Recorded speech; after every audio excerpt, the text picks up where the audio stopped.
जो एक बहुत बड़े अलमिए का रुख जो है वो इख्तियार कर सकती है। एक बहुत बड़ा अलमिया बन सकती है, न सिर्फ़ उस मुल्क के लिए जहाँ ये सारी चीज़ें हो रही हैं, उसके उस पड़ोस के लिए, बल्कि पूरी दुनिया के लिए। वो है जी हमारे हमसाया मुल्क भारत का जो एक जंगी जुनून है वो।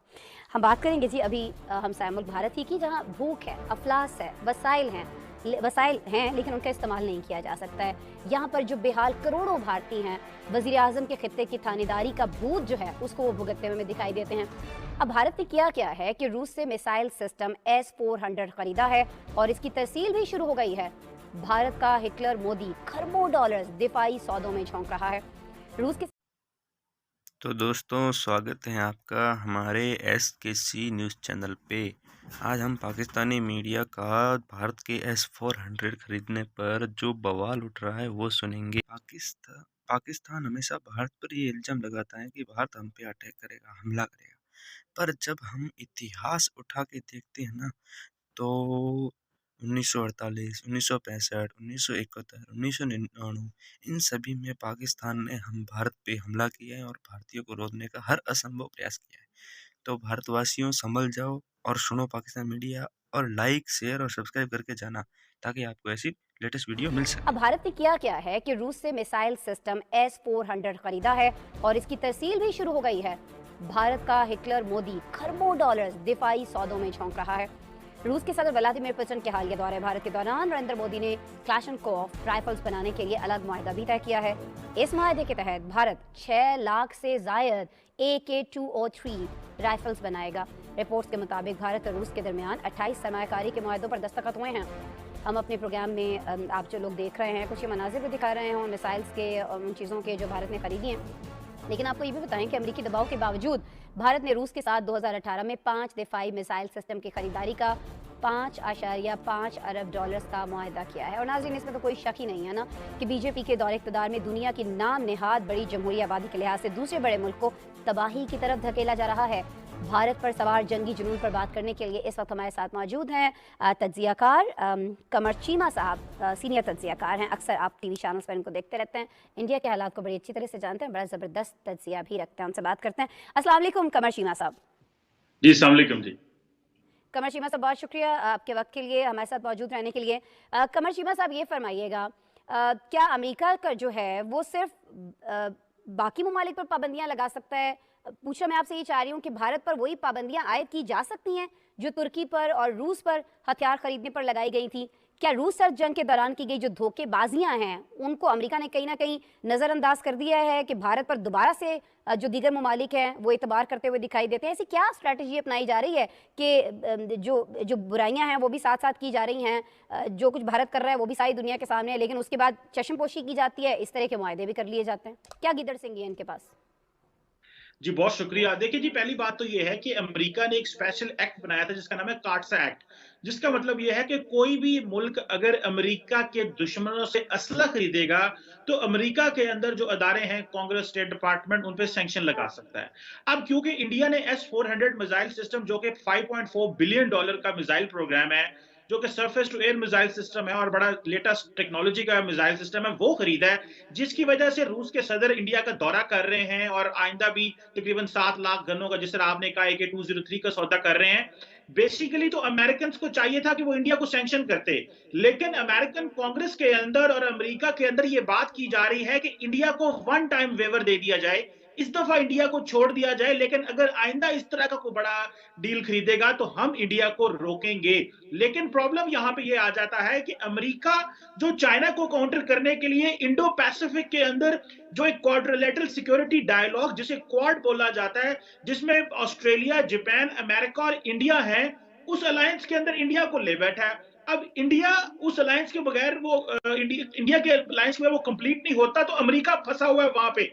अमेरिका समझता है अगर हम इंडिया पे सैंक्शन लगा देंगे तो जो टेक्नोलॉजी हमने चीन के खिलाफ देनी है वो नहीं दे पाएंगे, इंडिया की होगी चांदी इस चीज में। अदरवाइज इंडिया ने खित्ते में इस वक्त जो आर्म्स रेस शुरू कर दी है, बिलियंस ऑफ डॉलर्स के असले खरीदना, ये इंडिया के अंदर वो लोग जो इंडिया को बिल्कुल, वाकई एक ये खुला तजाद है, ये खुला तजाद है कि जी अपने अवाम के लिए, उनकी सेहत के लिए कोविड के दौरान आपके पास पैसे नहीं थे, आप दुनिया भर से इमदाद ले रहे थे, लेकिन ये असला खरीदने के लिए और इतनी भारी मिकदार में खरीदने के लिए आपके पास पैसे हैं, जंगी जुनून के लिए आपके पास पैसे हैं, अपने अवाम के लिए आपके पास कुछ नहीं है। ये तजाद हमें एक और जगह पर भी दिखाई देता है ना कमर, वो ये है कि जब पाकिस्तान अपने दिफा को मजबूत बनाने के लिए किसी भी मुल्क से असलहा खरीदता है तो उससे पहले एक एग्रीमेंट पे साइन करवाए जाते हैं, मुआहदा किया जाता है कि ये असलहा जो है ना ये आप अपने पड़ोसी मुल्क भारत के खिलाफ इस्तेमाल नहीं करेंगे।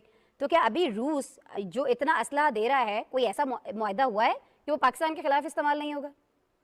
देखिए जी, ये बेसिकली तो जो S-400 खरीदा गया, ये खरीदा ही पाकिस्तान और चाइना के अगेंस्ट लिया गया है। सो मेरा नहीं ख्याल कि इंडिया के साथ उन्होंने ये कोई मुआहदा किया होगा। ये हमें अब चाइना की जानिब से सुनने को मिलेगी, कोई तो इसके खिलाफ बोलेगा ना। आप खुद कह रहे हैं कि पाकिस्तान के लिए है, चाइना के लिए ये जो खरीदा गया और सारी दुनिया ये बात जानती है, तो क्या चीन की तरफ से कोई रद्द-ए-अमल आएगा इस पे? हम देखेंगे। देखें, मुझे ऐसे लगता है कि चीन और रूस के बड़े करीबी ताल्लुकात हैं और कहा जाता है कि एक अनडिक्लेयर्ड डिफेंस कोऑपरेशन दोनों का है। लेकिन रूस को मसला, उसको पैसा चाहिए, उसको अपना वेपन सिस्टम बेचना है, सो चाइना ने रोका नहीं है रूस को। अदरवाइज चाइना को रोक देना चाहिए था। अच्छा तो ये होता अगर चाइना रोक देता तो ये एक इन्फ्लुएंस चाइना का मजीद रशिया के ऊपर आ जाता। लेकिन ये जो वेपन सिस्टम है, जो असल चीज समझने की है कि अवाम के मुंह से नवाले छीन के, अवाम के मुंह से सेहत, अवाम से सेहत छीन के, सोशल सिक्योरिटी, जो अरबों लोग इंडिया के अंदर भूख और बेरोजगारी से मर रहे हैं, और उनसे कपड़े उतार के आप डिफेंस और वेपन सिस्टम पे पैसे लगा रहे हैं क्योंकि नरेंद्र मोदी साहब पाकिस्तान के खिलाफ जंग चाहते हैं, क्योंकि नरेंद्र मोदी साहब को इलेक्शन लड़ने के लिए एंटी पाकिस्तान नैरेटिव चाहिए। अगर एंटी पाकिस्तान नारा मारेंगे तो 2023 का इलेक्शन लड़ेंगे। सो क्वेश्चन ये है कि वो बताना चाहते हैं कि मैं चौकीदार हूं, मैं एक ऐसा चौकीदार हूं जो अवाम के पेट मुंह से नवाले छीन के अपनी फौज के ऊपर देगा। और इंडियन फौज आपको पता है पॉलिटिसाइज हो चुकी है। इंडिया के जो इस वक्त बिपिन रावत है, चीफ ऑफ डिफेंस स्टाफ, उनको लगाया ही इसलिए गया था ताकि वो पाकिस्तान पे सर्जिकल स्ट्राइक का सारा ड्रामा करें।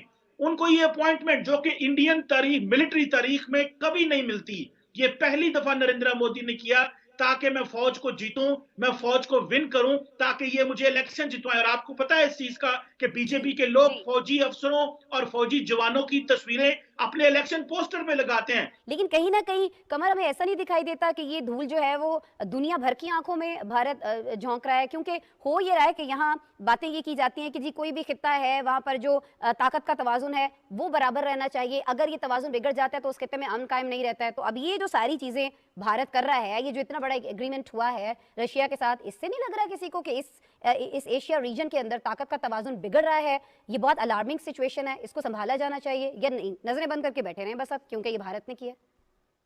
देखिए जी, ये भारत का लाडलापन जो है, ये अमेरिका समझता है कि वो कहते हैं कि हम अगर दुनिया भारत को असला बेच रही है तो इस खित्ते को इस तरह का माहौल दे दिया जाए, क्योंकि असल मसला तो है चीन को कैसे डील करना है। सो वो समझते हैं शायद इंडिया के अलावा कोई नहीं है। लेकिन एक बात याद रखें, इंडिया कभी भी अमेरिका के हाथ में नहीं आएगा।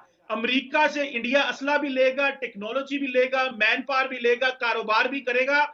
ठीक है, अच्छा कुछ पाकिस्तान के हवाले से भी बात कर लेते हैं ना। चाइना से क्या रिएक्शन आ सकता है इस पर तो हमने बात की है, दीगर ममालिक इसको किस तरह से देख रहे हैं, क्या खत्ते के लिए कितना खतरनाक है, ये बात तो हुई।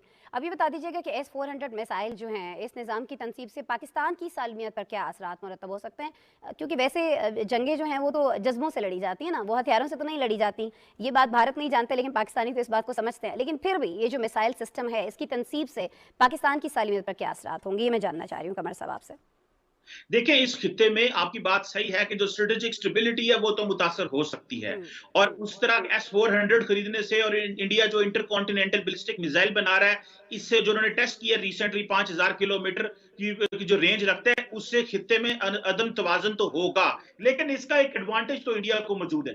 Modi Putin talks. Prime Minister meets Vladimir Putin at Hyderabad House. Says India-Russia ties stronger than ever. Modi ने मुलाकात की हैदराबाद हाउस में दिल्ली के अंदर और कहा इंडिया और रशिया के ताल्लुकात हिस्ट्री के सबसे मजबूत दराए पे है। जिस तरह हम कहते हैं ना, हिमालय से ज़्यादा बुलंद और स्टील से ज़्यादा सख्त चीन के साथ, ये जुमले आपने नोट करने दी। बॉडी लैंग्वेज भी बहुत तगड़ी थी दोनों की, कोई यार नहीं है बात मानने में, कोई यार नहीं है।